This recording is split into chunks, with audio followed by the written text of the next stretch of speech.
Our facility has 3 compartment sinks, a commercial dishwasher, or both. Our 3 compartment sink is designed for practical dishwashing, soaking, and sanitizing kitchenware. Each compartment serves a specific purpose. The first is for washing, the second for rinsing, and then the third for sanitizing. This ensures that all utensils and dishes are thoroughly clean and safe for food contact.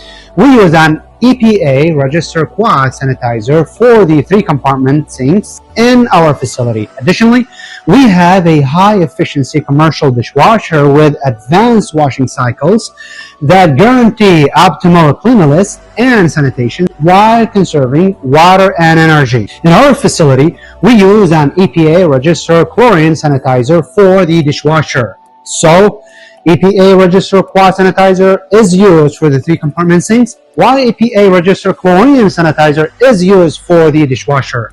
Listen carefully to your trainer when learning to fill the 3 compartment sinks or operating the dishwasher is essential.